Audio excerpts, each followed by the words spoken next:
Hello everyone, welcome to success with Rai academy. 30 मई 2024 के दैनिक जागरण के राष्ट्रीय संस्करण को आज की इस वीडियो में हम डिस्कस करेंगे। तो चलिए वीडियो को स्टार्ट करते हैं। और यहाँ पर जो सबसे पहली हेडिंग ली गई है वो है उत्तर भारत में आसमान से बरसी आग। आप जहाँ रह रहे हैं, आप जिस उत्तर प्रदेश से हैं, बिहार से हैं, मध्य प्रदेश से हैं, झारखंड, उत्तराखंड, कहीं पर की भी स्थिति इस समय एक तरीके से भयावह बनी हुई है, क्योंकि हर जगह लगभग जो पारा है वो 45 डिग्री को क्रॉस कर रहा है। आपके क्षेत्र में कैसी गर्मी है कमेंट बॉक्स के माध्यम से जरूर बताइएगा। लेकिन उत्तर भारत में बुधवार का जो दिन है वो सूरज आग उगलता रहा, घंटों धरती तपती रही।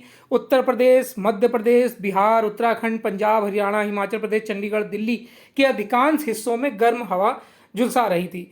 राजस्थान में भीषण गर्मी से 5 लोगों की मौत तक हो गई। दिल्ली के सफदरजंग मौसम केंद्र ने बुधवार को अधिकतम तापमान 46.8 डिग्री सेल्सियस दर्ज किया। ये लगभग 80 वर्षों में सबसे अधिक गर्म दिन था। मौसम विभाग ने पहले ही रेड अलर्ट जारी कर दिया था। सागर से आने वाली हवा ने राजस्थान को थोड़ी राहत पहुंचाई, किंतु पश्चिमी उत्तर प्रदेश, मध्य प्रदेश, बिहार, झारखंड एवं उड़ीसा की स्थिति गंभीर बनी हुई है। आईएमडी का कहना है कि एनसीआर में छिटपुट वर्षा के बावजूद उत्तर पश्चिम भारत को बहुत राहत नहीं मिलने जा रही है। अगले 6 महीने में देश में बहुत बड़ा राजनीतिक भूचाल आएगा। नरेंद्र मोदी। प्रधानमंत्री नरेंद्र मोदी ने बुधवार को बंगाल में अपनी आखिरी जनसभा में ये बोला कि जो विपक्षी गठबंधन बना है इंडी पर जोरदार हमला बोला, और बोला कि 4 जून के बाद अगले 6 महीनों में देश में बहुत बड़ा राजनीतिक भूचाल आने वाला है। परिवारवादी पार्टियां अपने आप बिखर जाएंगी। इनके कार्यकर्ता भी अब थक चुके हैं, वो देख रहे हैं कि देश किधर जा रहा है और वो किस पार्टी में है और वो पार्टी किधर जा रही है। मथुरापुर में सभा को संबोधित करते हुए प्रधानमंत्री ने घुसपैठ को लेकर टीएमसी को घेरते हुए कहा कि बंगाल की सीमाओं से अनियंत्रित घुसपैठ की अनुमति देकर टीएमसी राष्ट्रीय सुरक्षा से समझौता कर रही है। घुसपैठिए आप लोगों के हक व जमीन जायदाद पर कब्जे कर रहे हैं। सीमावर्ती इलाकों में डेमोग्राफी बदल दी गई है। पूरा देश इसको लेकर चिंतित भी है। नेक्स्ट न्यूज है कि केजरीवाल की जमानत बढ़ाने की अर्जी शीघ्र सूचीबद्ध करने से मना। दिल्ली आबकारी नीति घोटाले में मनी लॉन्ड्रिंग के आरोपित मुख्यमंत्री अरविंद केजरीवाल को सुप्रीम कोर्ट से बड़ा झटका लगा है। सुप्रीम कोर्ट रजिस्ट्री ने मेडिकल जांच कराने के लिए उनकी अंतरिम जमानत 1 सप्ताह बढ़ाने वाली अर्जी सुनवाई के लिए तत्काल सूचीबद्ध करने से मना कर दिया है। केजरीवाल फिलहाल चुनाव प्रचार के लिए अंतरिम जमानत पर हैं और सुप्रीम कोर्ट के आदेश के मुताबिक उन्हें 2 जून को फिर समर्पण करना है और जेल जाना है। सुप्रीम कोर्ट के रजिस्ट्री द्वारा केजरीवाल की अर्जी को तत्काल सुनवाई के लिए लगाए जाने की मांग ठुकराए जाने से आप नेता की मुश्किलें बढ़ गई हैं, यानी अरविंद केजरीवाल की मुश्किलें बढ़ गई हैं। और सुप्रीम कोर्ट में कोई भी अर्जी या याचिका रजिस्ट्री में दाखिल होती है, किसी भी अर्जी पर तत्काल सुनवाई के लिए एक पत्र संलग्न करके तत्काल सुनवाई का कारण भी बताना पड़ता है। उसके बाद रजिस्ट्रार व अन्य संबंधित अधिकारी पूरे मामले को देखते हुए केस को सूचीबद्ध करने का निर्णय लेते हैं। आजकल सुप्रीम कोर्ट में गर्मी की छुट्टियां चल रही हैं और अवकाशकालीन पीठों की ही सुनवाई चल रही है। आज थम जाएगा 2.5 माह से जारी चुनाव प्रचार। लोकसभा चुनाव की घोषणा के साथ ही 16 मार्च से देश भर में शुरू हुआ चुनाव प्रचार आज शाम यानी 30 मई को थम जाएगा। 7वें और अंतिम चरण का प्रचार बंद हो गया है। मतदान 1 जून को होगा। इस दौरान 8 राज्यों और केंद्र शासित प्रदेशों की 57 सीटों के लिए वोट डाले जाएंगे। अंतिम चरण के इस चुनाव में जिन प्रमुख सीटों पर मतदान है उनमें प्रधानमंत्री नरेंद्र मोदी की वाराणसी सीट शामिल है। इसके साथ बंगाल की डायमंड हार्बर सीट, जहां से ममता बनर्जी के भतीजे अभिषेक बनर्जी मैदान में हैं। वहीं बिहार की पाटलिपुत्र सीट भी शामिल है, जहां पर लालू प्रसाद यादव की बेटी मीसा भारती चुनाव में हैं। इस बीच अंतिम चरण का प्रचार थमने से पहले बाकी बचे घंटों में प्रचार को लेकर सभी राजनीतिक दलों ने अपनी पूरी ताकत झोंक रखी है। भाजपा और कांग्रेस ने अपनी सभी स्टार प्रचारकों को मैदान में उतार रखा है। अंतिम चरण का यह चुनाव वैसे भी भाजपा की अगुवाई वाले राजग गठबंधन और कांग्रेस के नेतृत्व वाले इंडी दोनों के लिए ही काफी अहम है। 1 घंटे में देनी होगी कैशलेस इलाज की अनुमति। बीमा नियामक एवं विकास प्राधिकरण इरडा ने स्वास्थ्य बीमा लेने वाले पॉलिसी धारक के हित में बड़ा फैसला किया है। इरडा ने बुधवार को स्वास्थ्य बीमा पर एक सर्कुलर जारी कर स्पष्ट किया है कि बीमा कंपनी की पॉलिसी धारक की ओर से क्लेम का अनुरोध मिलने के 1 घंटे के भीतर कैशलेस इलाज की अनुमति देने पर फैसला लेना होगा। वहीं डिस्चार्ज अनुरोध मिलने के 3 घंटे के अंदर बीमा कंपनी को क्लेम सेटलमेंट करना होगा। अगर 3 घंटे में क्लेम सेटलमेंट नहीं होता है तो बीमा कंपनी अस्पताल शुल्क की भरपाई करेगी। इरडा ने कहा है कि स्वास्थ्य बीमा उत्पादों पर जारी ताज़ा सर्कुलर ने पहले ही जारी किए गए सर्कुलर को निरस्त कर दिया था।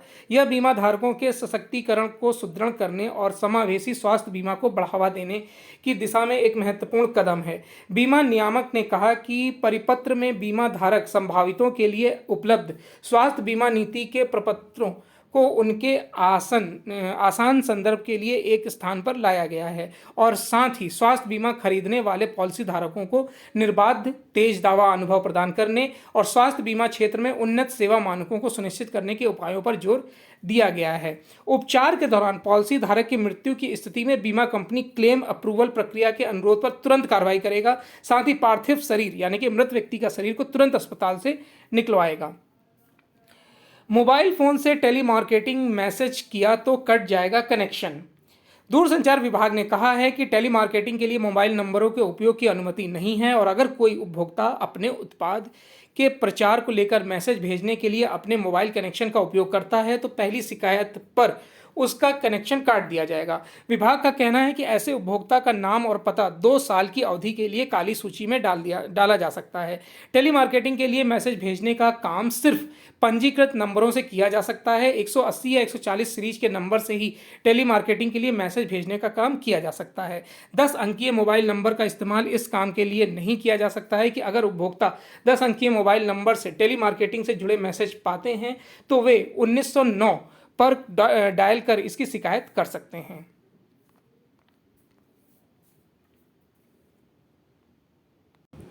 नेक्स्ट न्यूज़ है, यूजीसी ने विश्वविद्यालयों को जातीय भेदभाव से निपटने को किया सतर्क। विश्वविद्यालय अनुदान आयोग ने नए शैक्षणिक सत्र शुरू होने से पहले देश के सभी विश्वविद्यालयों और उससे जुड़े कॉलेजों को जातीय भेदभाव से निपटने को लेकर सतर्क किया है। इसके लिए सभी उच्च शिक्षण संस्थानों से अपने यहाँ एक उच्च स्तरीय कमेटी बनाने का निर्देश दिया, जिसमें एससी, एसटी और ओबीसी वर्ग के प्रतिनिधियों को अनिवार्य रूप से शामिल करने का सुझाव दिया गया है। आयोग ने इसके साथ ही सभी संस्थानों से अपनी वेबसाइट पर इससे जुड़ी शिकायतों के लिए एक पेज भी तैयार करने को कहा है। भारत की रुद्रम 2 मिसाइल दुश्मन के उड़ाएगी होश। रक्षा अनुसंधान एवं विकास संगठन ने बुधवार को उड़ीसा के चांदीपुर में रुद्रम 2 हाइपरसोनिक मिसाइल का परीक्षण किया है। हवा से जमीन पर मार करने वाली यह मिसाइल काफ़ी शक्तिशाली है और इसकी रफ्तार ध्वनि की रफ्तार से भी 5 गुना तेज है। यह दुश्मन के किसी भी प्रकार के हथियार, बंकर, विमान, जहाज व आयुध डिपो को उड़ाने में सक्षम है। इसके अलावा यह एक एंटी रेडिएशन मिसाइल है। दावा किया जा रहा है कि कोई भी radar system, air defence system, radio frequency यंत्र या किसी तरह का संचार सिस्टम इसे पकड़ नहीं सकता है।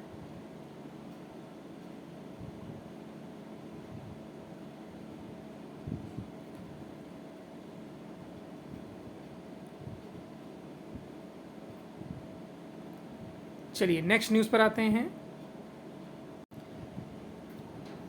नेक्स्ट न्यूज़ है कि जम्मू कश्मीर में भारी मतदान के मायने।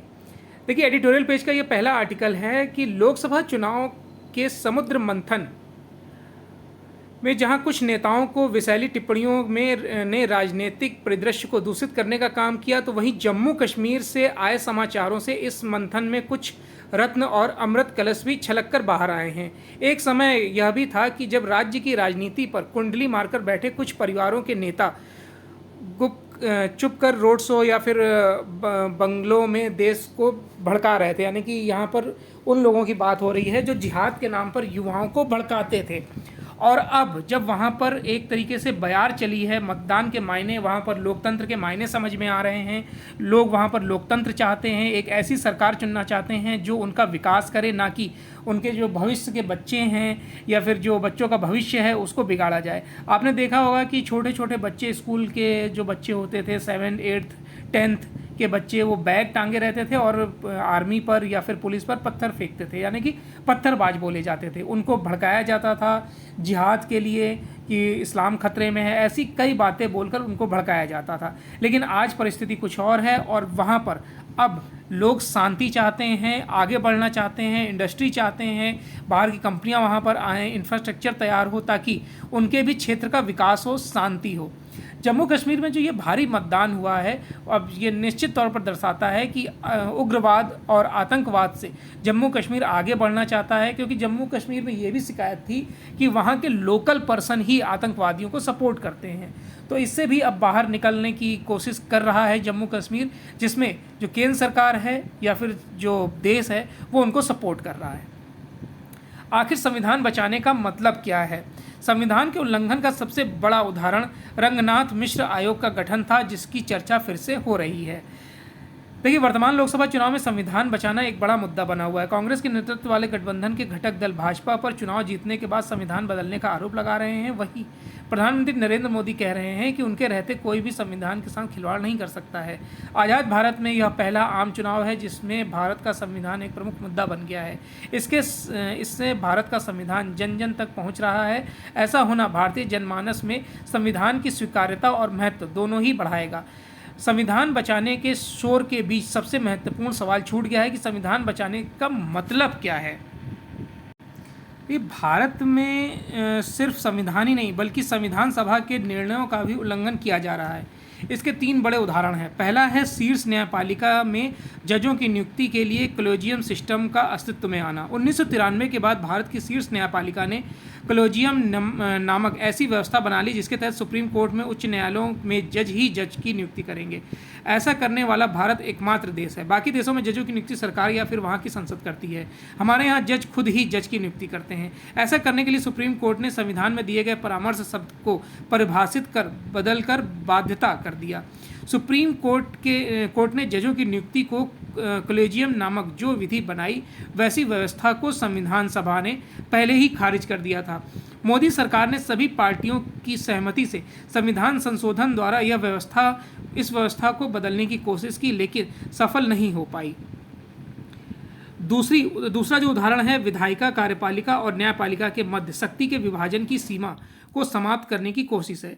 शक्ति का उक्त विभाजन आधुनिक लोकतंत्र की बुनियाद है, लेकिन एक समूह पिछले कुछ वर्षों से इसके विभाजन को समाप्त करने की लगातार कोशिश कर रहा है। संविधान का उल्लंघन का तीसरा सबसे बड़ा उदाहरण है रंगनाथ मिश्र आयोग का गठन था, जिसकी आजकल काफ़ी चर्चा हो रही है। मनमोहन सरकार ने अल्पसंख्यक मतदाताओं को आकर्षित करने के लिए वर्ष 2004 में इस आयोग का गठन किया था। इस गठन का आरंभिक उद्देश्य धार्मिक और भाषाई अल्पसंख्यकों की स्थिति का अध्ययन करना था।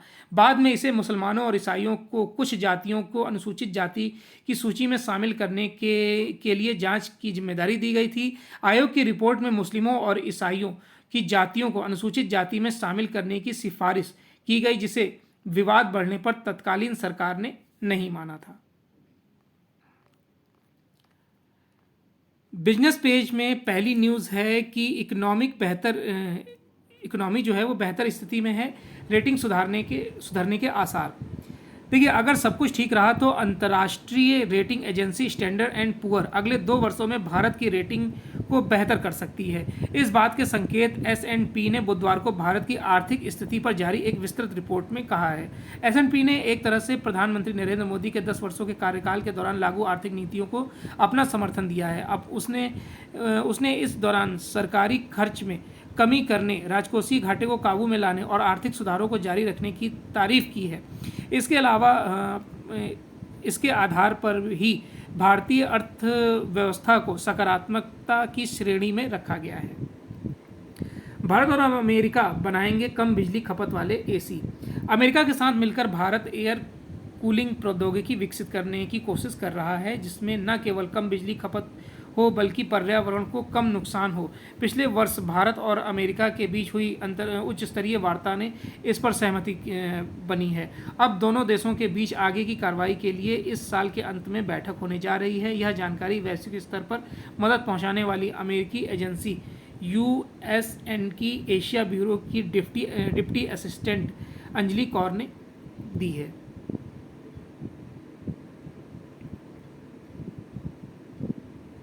इंटरनेशनल पेज पर युद्ध स्किप करेंगे हम।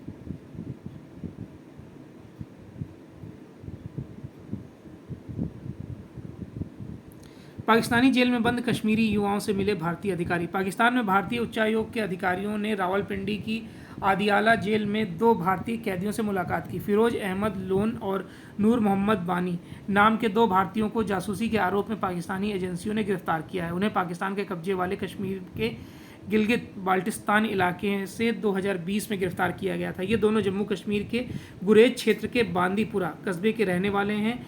दोनों युवा कश्मीरियों को हाल ही में गिलगिट बाल्टिस्तान जेल से आदियाला जेल स्थानांतरित किया गया है। इसी के बाद भारत सरकार ने दोनों कैदियों को कानूनी सहायता देने की अर्जी दी और उसके स्वीकार होने पर भारतीय उच्चायोग के अधिकारी उनसे मिलने रावलपिंडी पहुंचे हैं।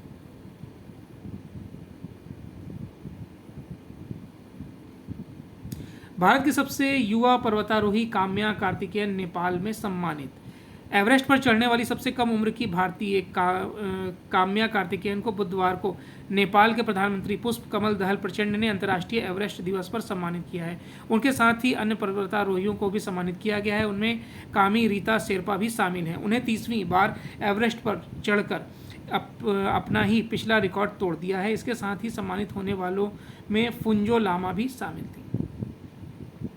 तो ये आज का 30 मई 2024 का दैनिक जागरण का राष्ट्रीय संस्करण था। आई होप आपको वीडियो अच्छा लगा होगा। अगर वीडियो अच्छा लगा हो तो लाइक और शेयर कर दीजिएगा। वीडियो देखने के लिए धन्यवाद।